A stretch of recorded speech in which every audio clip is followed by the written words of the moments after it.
এই পর্যন্ত বাংলাদেশে জ্বালানির কোনো ঘাটতি নাই, বরং আমরা গত বছরের তুলনায় সরবরাহ আরও বৃদ্ধি করেছি। 300 বিধিতে আমি একটা বিবৃতি দেওয়ার জন্য দাঁড়িয়েছি। মাননীয় স্পিকার, আপনার মাধ্যমে দেশের সকল সম্মানিত নাগরিকদের জ্ঞাতার্থে আমি আজ এই মহান জাতীয় সংসদে একটি জরুরি গুরুত্বপূর্ণ বিষয়ে বক্তব্য উপস্থাপন করতে দাঁড়িয়েছি, যা শুধু জ্বালানি খাতের প্রশ্ন নয়, এর সাথে আমাদের জাতীয় অর্থনীতি, স্থিতিশীলতা, অগ্রগতি, জনগণের দৈনন্দিন জীবনযাপন, উৎপাদন ব্যবস্থা, কৃষি, শিল্প, ব্যবসা বাণিজ্য, সামগ্রিকভাবে জাতীয় অগ্রগতির সমৃদ্ধির প্রশ্ন জড়িত। বৈশ্বিক অস্থিতিশীল পরিস্থিতির মধ্যে বাংলাদেশের গ্যাস ও জ্বালানি তেলের মজুদ ও সরবরাহের অগ্রিম প্রস্তুতি এবং পরিকল্পনার বিষয়টি দেশবাসীর সামনে উপস্থাপন করা জরুরি মনে করেছি। বিভ্রান্তি সৃষ্টির মাধ্যমে জনসাধারণের মধ্যে যাতে কোনো মহল উদ্বেগ উৎকণ্ঠা সৃষ্টি না করতে পারে, সেই জন্য আজকের আমার এই বিবৃতি। মাননীয় স্পিকার, বিশ্ব আজ এক অস্থির সময় অতিক্রম করছে। আন্তর্জাতিক সংঘাত, ভূরাজনৈতিক উত্তেজনা, সরবরাহ ব্যবস্থার ঝুঁকি ও জ্বালানি পরিবহনের অনিশ্চয়তা সব মিলিয়ে বিশ্ববাজারে এক ধরনের অস্থিতিকর পরিস্থিতির সৃষ্টি হয়েছে। বিশেষ করে মধ্যপ্রাচ্যের উত্তেজনা বিশ্বজুড়ে জ্বালানি সরবরাহ ব্যবস্থা চাপের মুখে ফেলেছে। এই অভিঘাত বিভিন্ন দেশের মতো বাংলাদেশেও এসে পৌঁছেছে।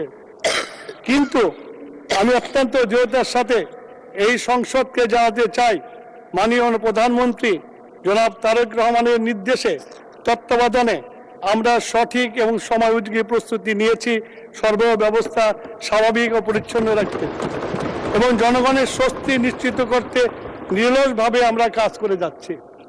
মাননীয় স্পিকার, স্পষ্টভাবে বলতে চাই, এই পর্যন্ত বাংলাদেশে জ্বালানির কোনো ঘাটতি নাই, বরং আমরা গত বছরের তুলনায় সরবরাহ আরও বৃদ্ধি করেছি।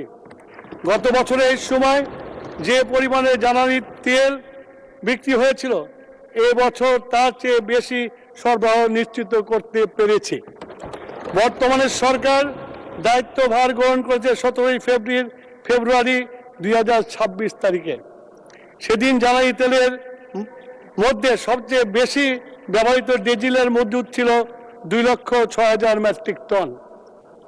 অদ্য 30 মার্চ 26 তারিখে দেশে ডিজেলের মজুদ আছে 2,18,000 মেট্রিক টন।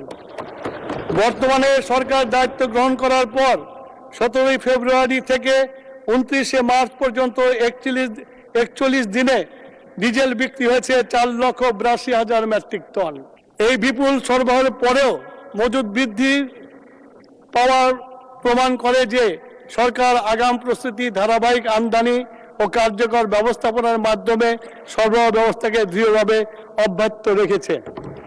এবারে ঈদ উল ফিতরে সামনে রেখে মানুষের যাতায়াতে যেন নির্বিঘ্ন হয়, পরিবহন ব্যবস্থাকে সচল থাকে, কৃষি ও শিল্প উৎপাদন ব্যাহত না হয়, ব্যবসা বাণিজ্যে যাতে সচল থাকে, সেই লক্ষ্য সামনে রেখে সরকার ডিজেল, অকটেন, পেট্রোলের মজুদ আরও বৃদ্ধি অগ্রিম ব্যবস্থা নিয়েছে। মাননীয় স্পিকার, আমরা 25 সালের মার্চ মাসের চাহিদার ভিত্তি ধরে 26 সালের মার্চ মাসের জ্বালানি তেলের ক্ষেত্রে 10 থেকে 25% পর্যন্ত অতিরিক্ত সরবরাহ ব্যবস্থা করেছি। অর্থাৎ সরকার সম্ভাব্য চাহিদার চেয়েও বেশি প্রস্তুতি নিয়ে রেখেছে, যাতে বাজারে কোনো ধরনের সংকট বা কৃত্রিম চাপ সৃষ্টি না হয়। কিন্তু বাস্তবতা হলো প্রকৃত চাহিদা সেই অনুপাতে বাড়ে নেই। বিশেষ ক্ষেত্রে প্রতিমান হয়েছে জনগণের মধ্যে প্রয়োজনের চেয়ে অতিরিক্ত ক্রয়ের প্রবণতা বিদ্যমান। প্যানিক পরিস্থিতির অনর্থক জটিল করে তুলতে পারে বলে মনে করার কারণ রয়েছে। গত বছর মার্চ মাসে ডিজেলের দৈনিক চাহিদা ছিল 12,000 মেট্রিক টন, অকটেন ও পেট্রোলের চাহিদা ছিল 1,200 এবং 1,400 মেট্রিক টন। অথচ চলতি বছরে 1 থেকে 23 তারিখ পর্যন্ত অকটেনের বিক্রির পরিমাণ হয়েছে 28,939 মেট্রিক টন। মাননীয় স্পিকার, অর্থাৎ প্রতিদিন গড়ে 1258 মেট্রিক টন। এই ক্ষেত্রে স্পষ্ট হয় যে বাজারে জ্বালানি প্রবাহ অব্যাহত রয়েছে। মাননীয় স্পিকার, একটি বিষয়ে সকলকে পরিষ্কার করতে চাই, আমাদের মোট ব্যবহৃত জ্বালানির 63% ডিজেল, যার সরবরাহ স্বাভাবিক। অর্থাৎ মোট ব্যবহৃত জ্বালানির 6.8% হলো অকটেন, আর 6.77% পেট্রোলের জন্য ফিলিং স্টেশনের দীর্ঘ লাইন জ্বালানির ব্যবস্থাপনার সঠিক চিত্র প্রতিফলন করে না। এখানে প্রয়োজন অতিরিক্ত জ্বালানি সংগ্রহের মাধ্যমে মজুদ প্রবণতা থাকায় সংকট কৃত্রিমভাবে তৈরি হয়েছে। এই সংকট উত্তরণে সরকার সচেষ্ট রয়েছে তারেক রহমান সাহেবের নেতৃত্বে। ইতিমধ্যে 3168টি অভিযান আমরা পরিচালনা করেছি, 153টি মামলা দায়ের করেছি, যাতে 75 লক্ষ টাকা অর্থদণ্ড, 16 জনকে কারাদণ্ড প্রদান করা হয়েছে। এছাড়া অভিযানের মাধ্যমে 1,40,000 litre diesel, 22,000 litre octane, 23,000 litre petrol সহ 2,08,000 লিটার তেল উদ্ধার করা হয়েছে। এই ধরনের অপকর্মের রোধে জনগণের স্বার্থে রক্ষার্থে আগামী প্রশাসনের প্রয়োজনে আরো কঠোর হতে দ্বিধাবোধ করবে না। মাননীয় স্পিকার, সরকার ডিজেলের পাশাপাশি অকটেনের সরবরাহ স্বাভাবিক রাখার জন্য ইতিমধ্যে স্বাক্ষরিত চুক্তি অনুযায়ী এপ্রিলে মাসে 50,000 মেট্রিক টন অকটেন আমদানির উদ্যোগ গ্রহণ করেছে। এছাড়া দেশীয় উৎস থেকে 30,000 মেট্রিক টন পাওয়া যাবে। অর্থাৎ মাসে অকটেনের যে চাহিদা 35,000 মেট্রিক টন হলেও সরকারের মজুদের ব্যবস্থা গ্রহণ করেছে, তাতে আরো 2 মাসের চাহিদা পূরণ হবে।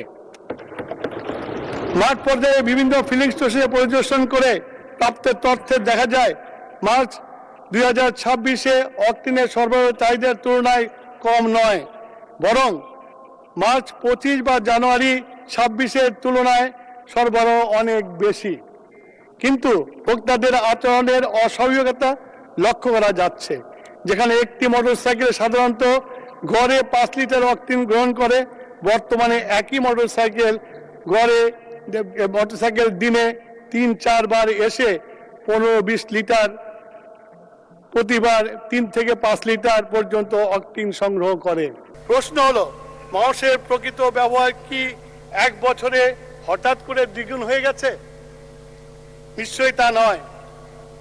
এই অস্বাভাবিক ব্যবধান আমাদের একটি বিষয় পরিষ্কার করে দেয় যে জ্বালানি ঘাটতির চেয়ে জ্বালানি মজুদের মানসিকতায় এখন বড় সমস্যা হয়ে দাঁড়িয়েছে।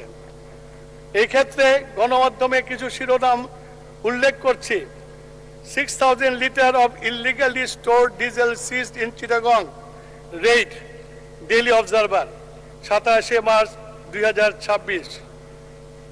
জ্বালানি তেলের অবৈধ মজুদ বাড়ছে, নিরাপত্তার ঝুঁকি, বাংলা ট্রিবিউন, 27 মার্চ 2026।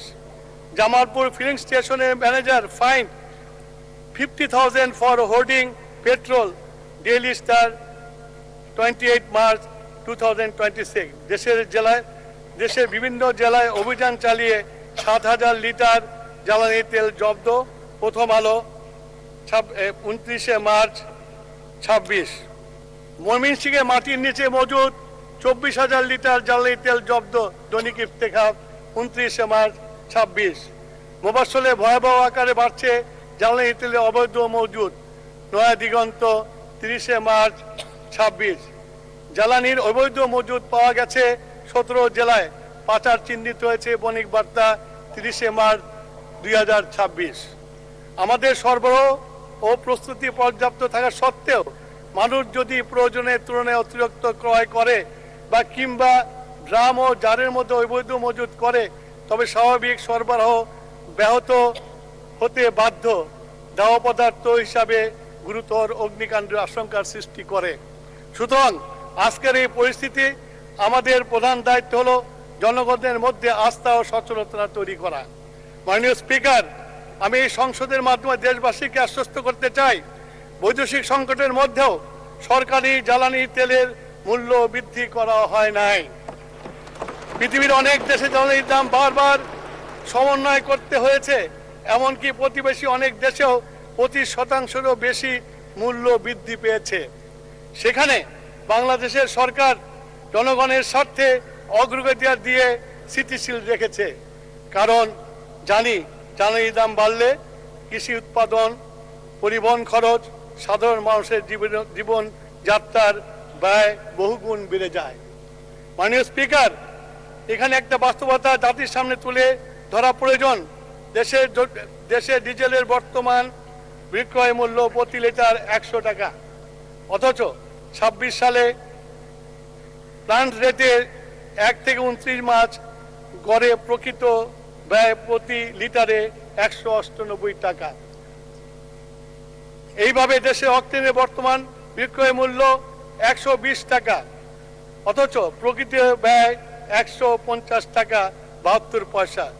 ফেব্রুয়ারির 26 মাসে আন্তর্জাতিক বাজারে ডিজেলের গড়ের তুলনায় 1 থেকে 29 মার্চ 26 সময়ে ডিজেলের গড় 98% বৃদ্ধি পেয়েছে।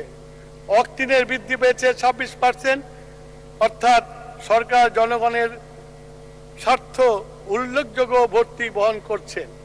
এই দুটি জ্বালানি তেলের ক্ষেত্রে মার্চ জুন প্রান্তিক মোট ভর্তুকির প্রয়োজন হবে ডিজেলের ক্ষেত্রে 15,409 কোটি টাকা, অক্টেনের ক্ষেত্রে 636 কোটি টাকা, মোট 16,045 কোটি টাকা। এছাড়া পেট্রোবাংলার মাধ্যমে এলএনজি আমদানি এপ্রিল জুন প্রান্তিকে 15,077 কোটি টাকা ভর্তুকি প্রয়োজন হবে। এই সরকার বিশ্বাস করে রাষ্ট্রের প্রথম দায়িত্ব হলো সংকটের সময় মানুষের পাশে দাঁড়ানো, তাদের সুরক্ষা নিশ্চিত করা।